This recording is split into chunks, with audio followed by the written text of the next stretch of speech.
Hi everyone, I'm Jason Bears with jerryjamesstone.com. Today we're going to make a delicious pear fruit crisp with vanilla brown butter, just in time for fall. We're going to brown some butter. It's not as scary as you might think, and we're also going to scrape a vanilla bean. So our first step in making the crisp is when we want to make the topping. We're going to be adding some flour and some whole almonds with skins on. Also, there's a little bit of salt in with the flour and some brown sugar as well.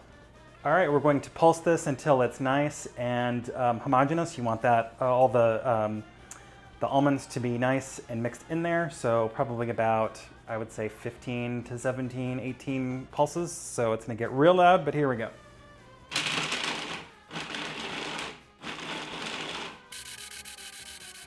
Once that's all mixed in, we then want to put in our melted butter that's been melted and slightly cooled. We don't want that to be molten lava going into there.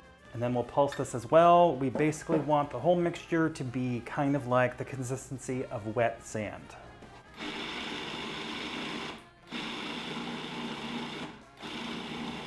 If you do get any dry spots, feel free just to take a spatula, just try and incorporate those in a little bit just so that we don't have any dry pockets.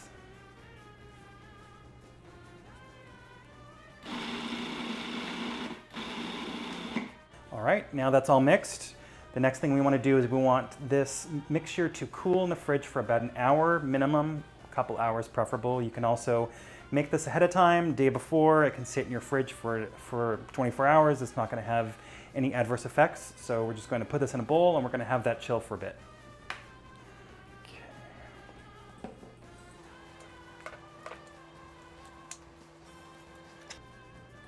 So then we just want to cover that with plastic, put that into the fridge, again, a minimum of 1 hour, preferably 2.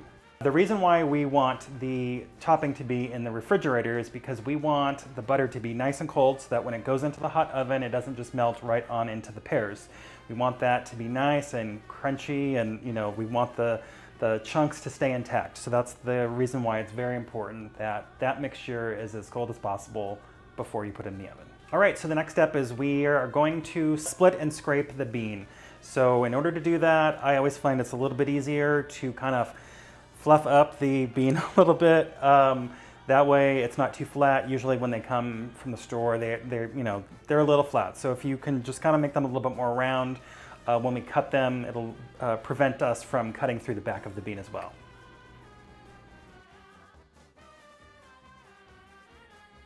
So once you've slit the bean down the side, you want to take the back of your knife, gently open up the opening, and you're going to take the flat side and basically scrape all the way down the bean, trying to get as many beans as possible.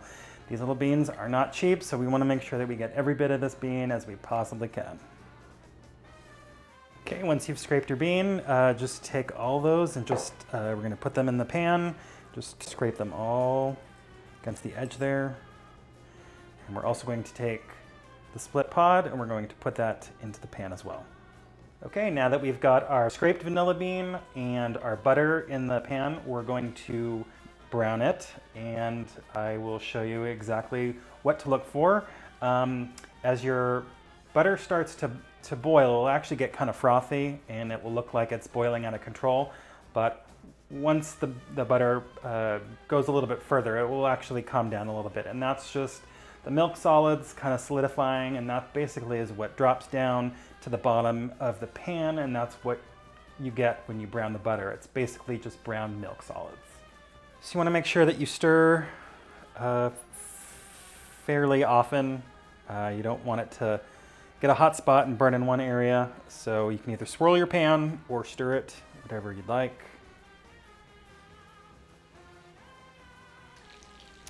So if this is your first time browning butter, one tip is using a white spatula so that you can spoon up the mixture to see what the color is of the milk solids.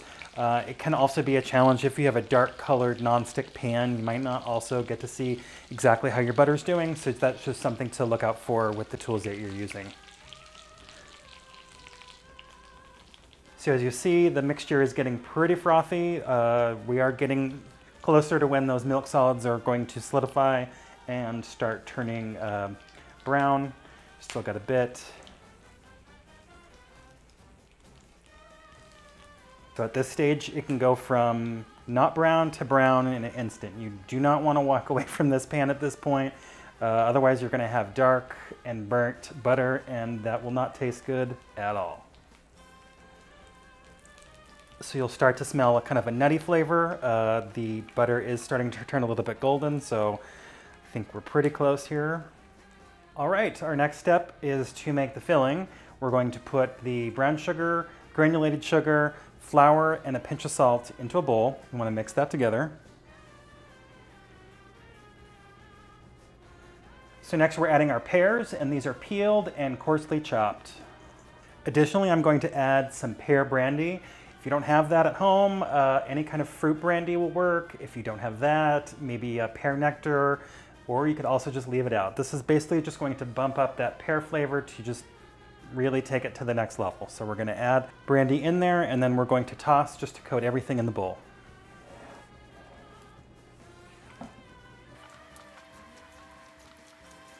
Once that's all mixed, we're going to then take our vanilla beans out of our brown butter mixture, and then we're going to add the brown butter and the vanilla beans into this mix. Make sure you get every little bit of this mixture inside here. That's all flavor.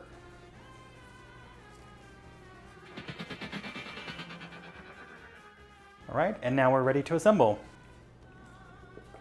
Again, make sure you scrape your bowl out. All that remains is flavor. So you'll want to just even out your pears into a nice even layer. So next step is we're going to put the topping on the pears. Now that the topping has been cooling for 1 to 2 hours, we will find that the butter has clumped a little bit. We just want to make sure that with our hands we just break up the big clumps and make sure that they're not too big.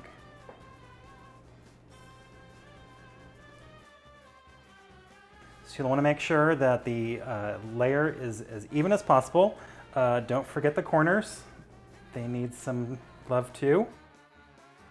Then we're going to put this into our preheated oven. As with most fruit crisps and anything that's going to basically turn molten lava in your oven, I would suggest putting your baking dish on top of a cookie sheet or something to catch any of the drips, just so those don't fuse to the bottom of your oven and cause a mess. So we're going to put that on a sheet pan, throw that into the oven for about a half an hour. All right, so we pulled our crisp out of our oven. It was in there for about 30 minutes at about 425. I also rotated the pan and gave it about another 10-15 minutes just to make sure that all the juices and everything was bubbling and the top was nice and golden. So you can either eat this now with a nice scoop of ice cream. You can also let it come to room temperature if you don't want it hot, but either way, it's going to be delicious. I'm going to take a small bite myself. And that's pretty good. Thanks for joining us, and we'll see you next time. Bye.